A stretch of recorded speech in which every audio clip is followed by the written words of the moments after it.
Hello and welcome to the 7th and final subpool. Here we have all of our latest entries to the tournament, but let's go ahead and get this kicked off. First we have Flypaste up against Terabot. Flypaste has an amalgamation of ships, a bunch of little ones, got some proton beams, some mortars. I'm not sure how many different little designs he has. This guy's got torpedoes and missiles, pretty solid choices all around. One of the big things that Flypace is doing with this fleet, though, is he's bringing a lot of drones to the field, which may or may not work out. It's hard to know. Terran drones tend to be pretty slow. But antimatters, we got this guy with the defense cannons. This thing's got a bunch of mortars and a couple torpedo launchers. So these are going to be intended to just alpha ships out of nowhere. That may work out, it may not, we'll see. And then this big old guy here is a giant chunk of health with a smattering of weapons. Should be an interesting fight.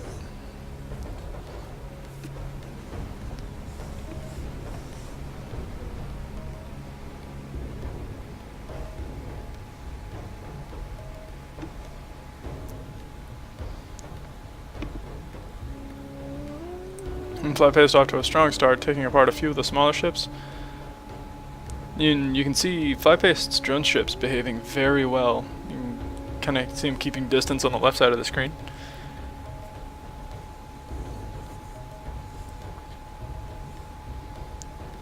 Overall, Flypaste fleet doing a very good job. This giant drone cluster here is when drones are at their best. There's so many of them that they're just dumping a shitload of damage. Doing a very good job of it, too.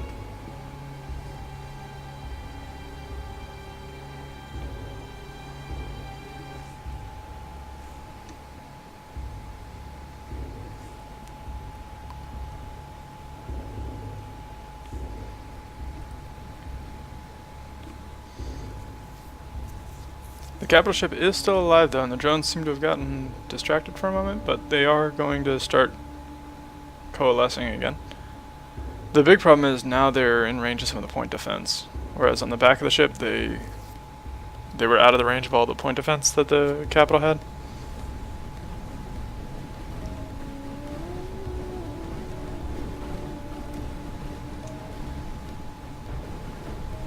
And this is one of the reasons I don't overly much like lasers as point defense. They just lack the range. Like, that giant drone cloud should not have been allowed to get as bad as it is. But the lasers just can't fire that far, and Flypaste tanks are on one.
And Flypaste takes the match. So up next we have Fly Paste against Owl Feathers.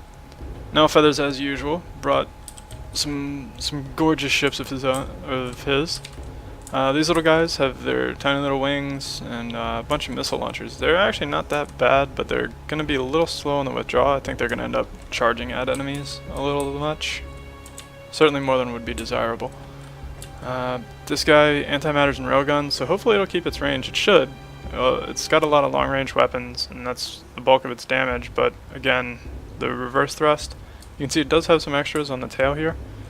So that might work out. I don't know. I didn't combat test this fleet. I just verified it and then moved on.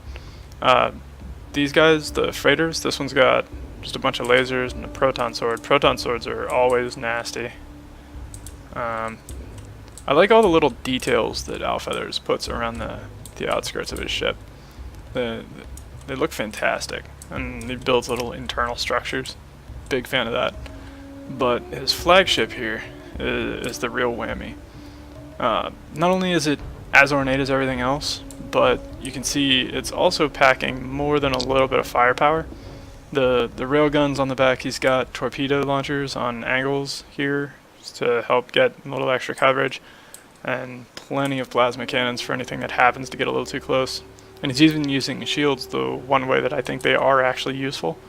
You know, kind of dispersed throughout, but behind the armor, protecting more vital components. But let's see how they hold up. I'm feeling pretty good about this Owl Feathers fleet, but there are some nasty competitors in this pool.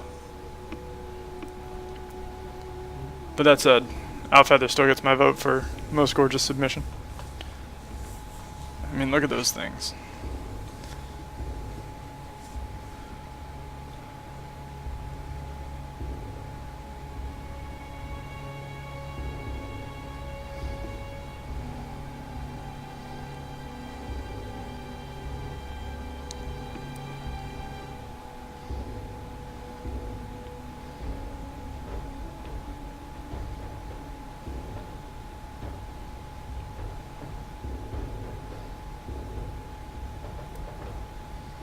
That drone cloud is pretty serious, though.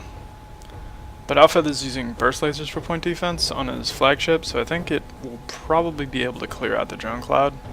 Although it's built up a lot of mass, and that's going to be a bit of a problem for it. And it's too busy chasing small things around. It would definitely be preferable for Owl Feathers for it to actually engage something big.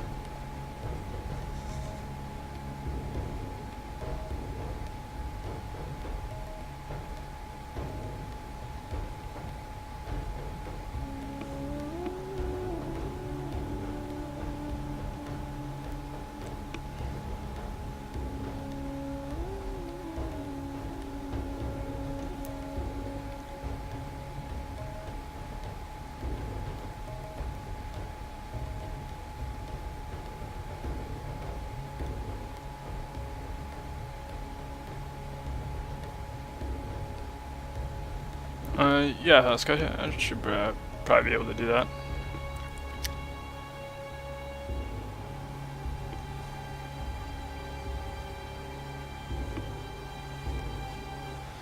Yeah, the flagship is having a bit of a problem dealing with all of the distractors. I think it'll get them in time, but time is not on your side, Owl Feathers. With a little luck, next round it'll fight something else, but I think because of the way Fly Paste designed his fleet, the distractors will pretty consistently distract. Now the drone cloud's moving in on the flagship.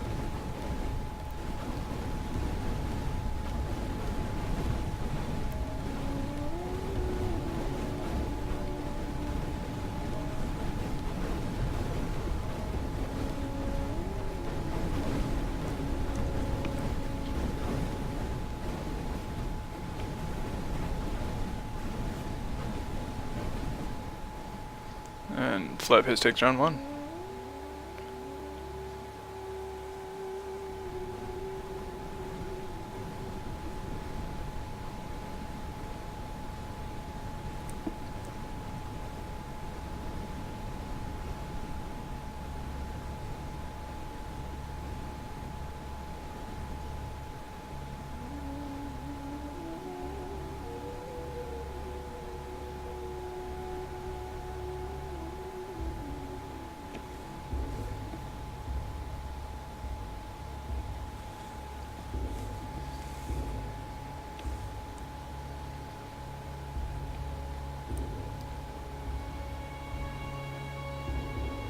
It does seem to be going a bit better for... oh yeah.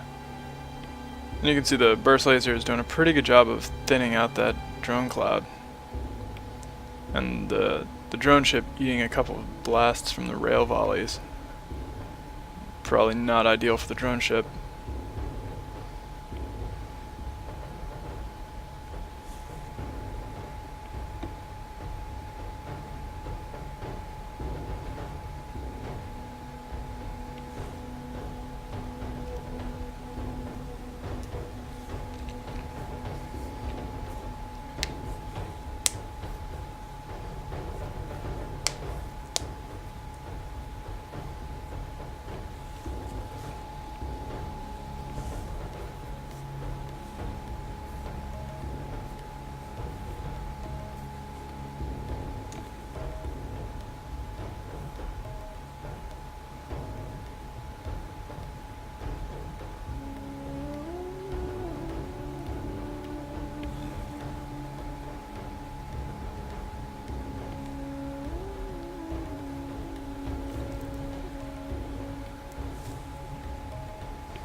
Yeah, Feathers is off to a pretty solid point lead.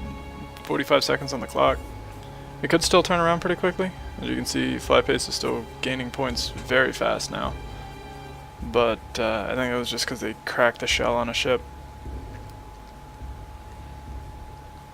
But Feathers does have a bit of an advantage for the moment.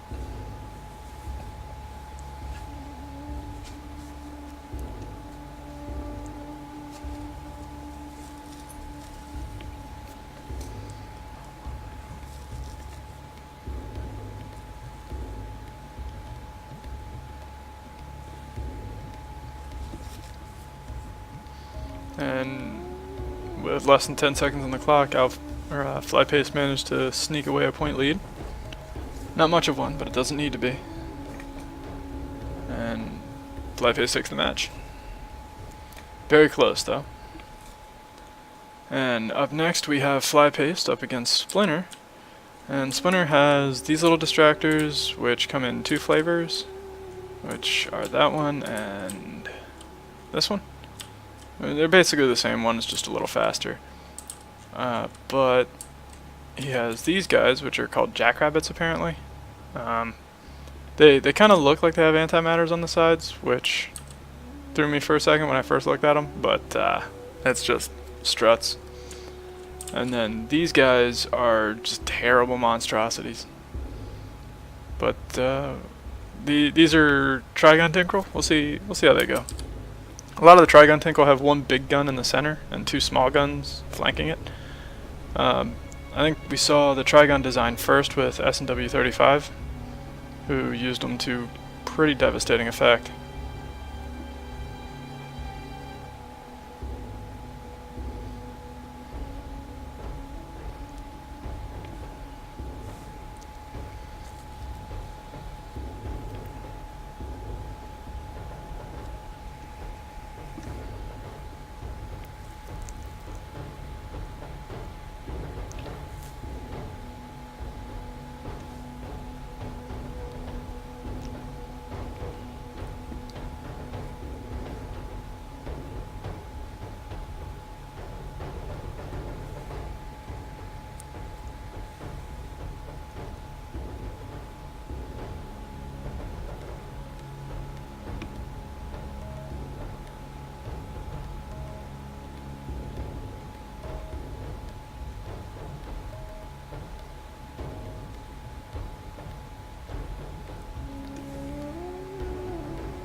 Yeah, Splinter's fleet is designed very strangely. He's got struts that kind of look like antimatter cannons sticking out the sides of his ship.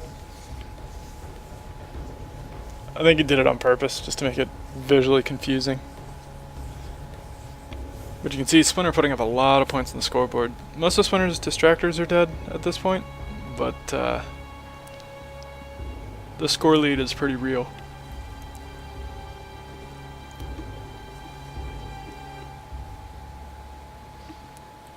It doesn't cost any energy to create drones, it only spends energy to launch them. So if it has enough energy to launch one, then it has enough energy to launch any.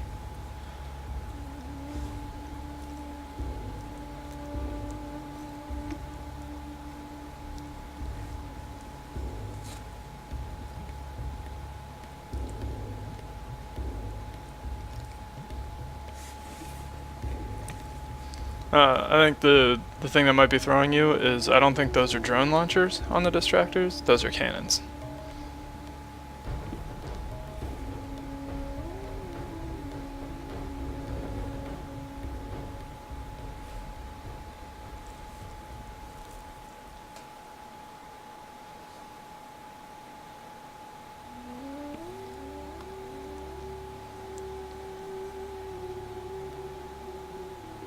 And Splinter takes round one.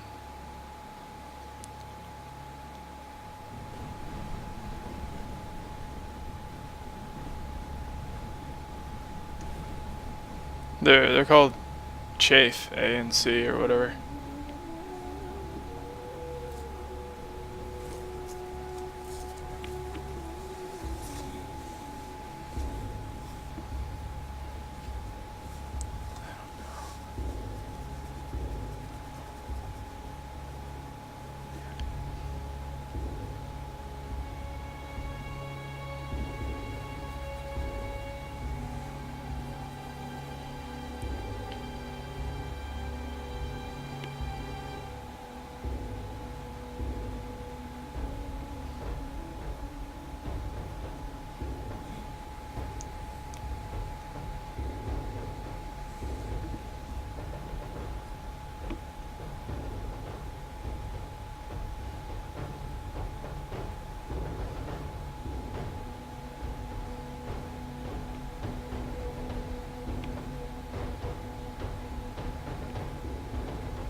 Yeah, the core only generates 40 per second and has a capacity of 120. The Tinkle drone launcher uses 200 to launch.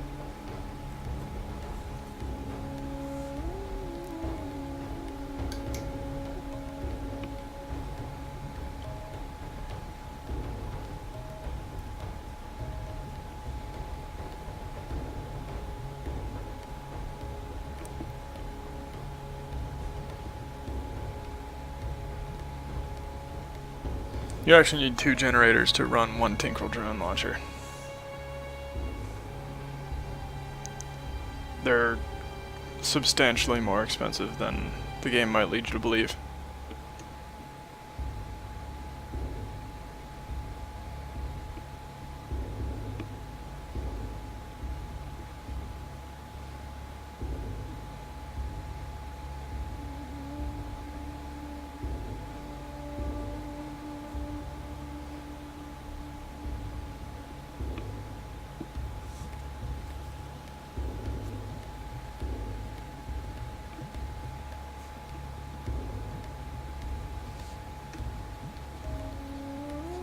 Dude, it doesn't use energy to generate the drones, it uses energy to launch them. So if it can't launch them, then it will never launch them. But now we have Alfeathers up against Terabot. The Alfeathers before was having a big problem with distractors, but Terabot's distractors I think are a bit slower and more fragile than Flypaste's. Flypaste does a very, very good job with his distractors, but at the same time, Alfeathers has a lot of railguns throughout his fleet, which might struggle a bit, but you can kind of see that the flagship from Alfeathers is sitting outside Terabot's tanks range, and Alfeathers has a huge point lead so far. This might be very well for, or this might go very well for Alfeathers' fleet. Here's hoping, at least.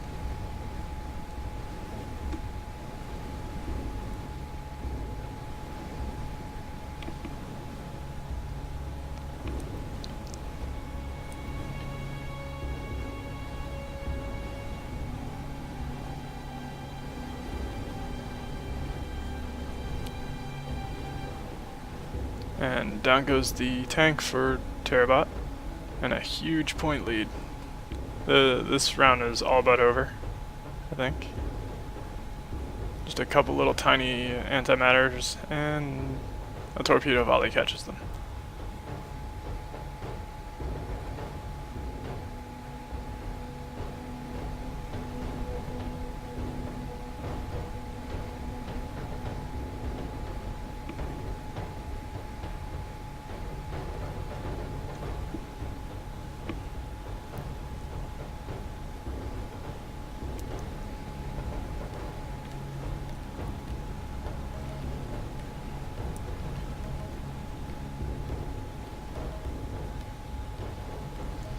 And you can see that Terabot's also using torpedoes, but the burst lasers on Alfeather's battleship stopped the entire volley. Very well played.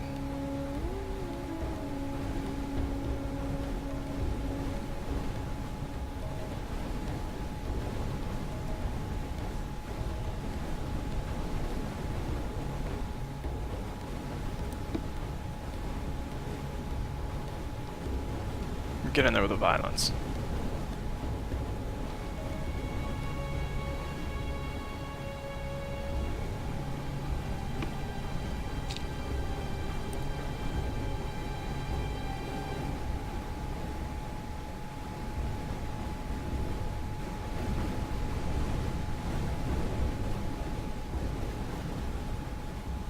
And there are 7 of the big plasmas on the battleship. And Alfeather takes the match. So up next we have Terabot up against Splinter. And yeah, Terabot's ship does kind of look like the carrier in Deserts of Kharak. That's and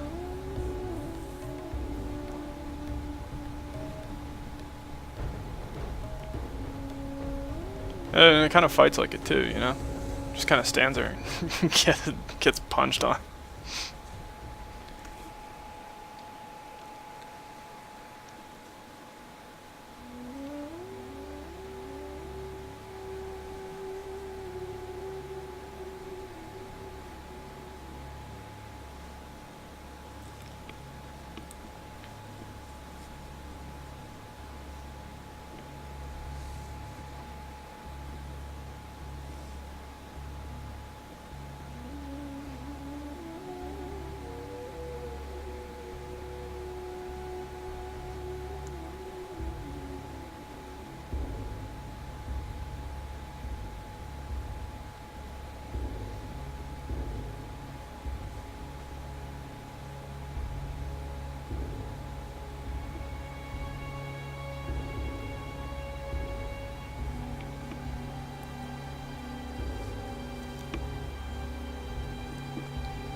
And as you can see, it looks like Splinter is going to be taking round 1 here shortly.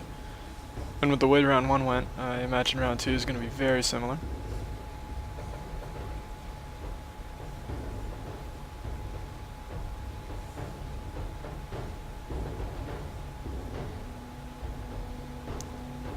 I'm pretty sure those jackrabbits are basically just heavy distractors.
And with the time running out, Splinter is going to be taking the match.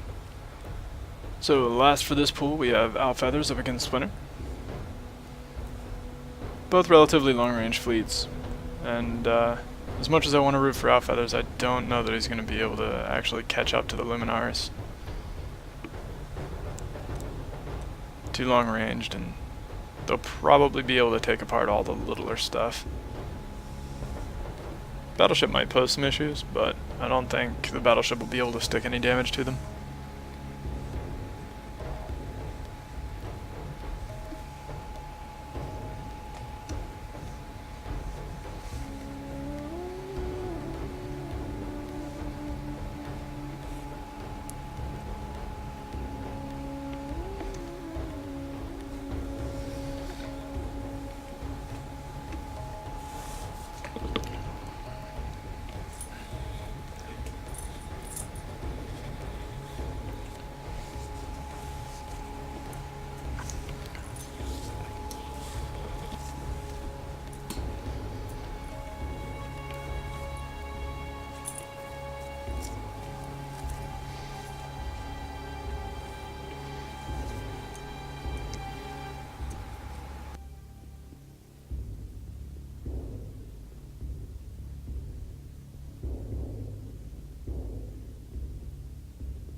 And it's looking like round 1 is going to be going to Splinter here in just a moment.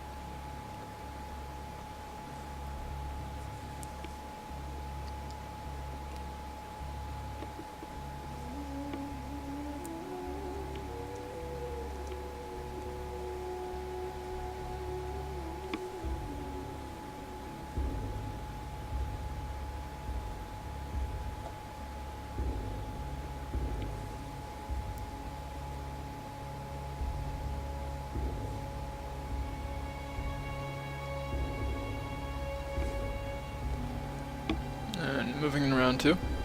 With how round 1 went, I expect round 2 will be pretty similar.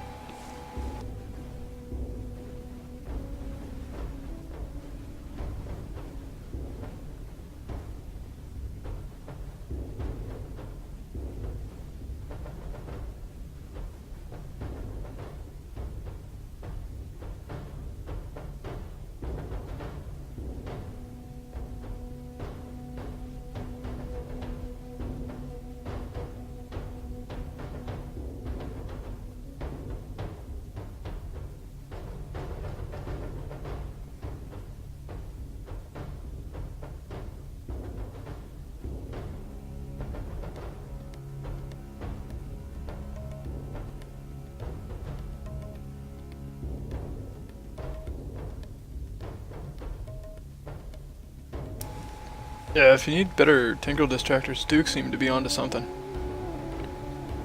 I think all he really did was have normal distractors and then put like 3 or 4 range mods on them.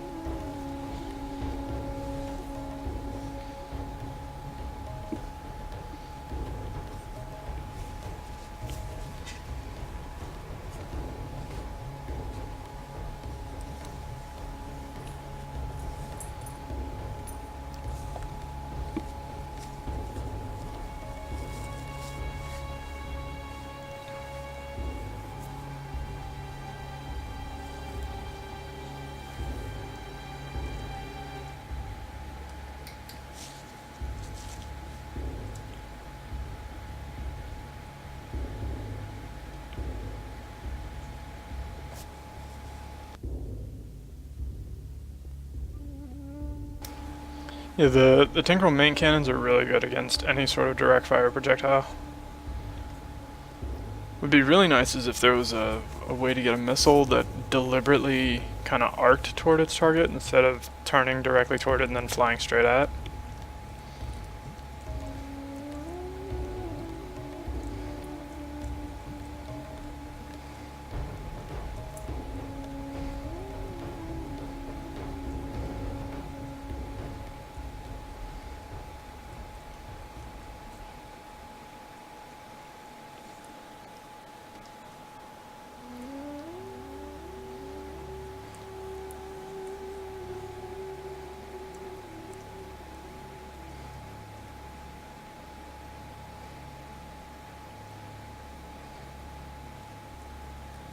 And Splinter takes the match. So that puts Splinter at the top. And thank you for joining me, and I hope you enjoyed. Have a good one.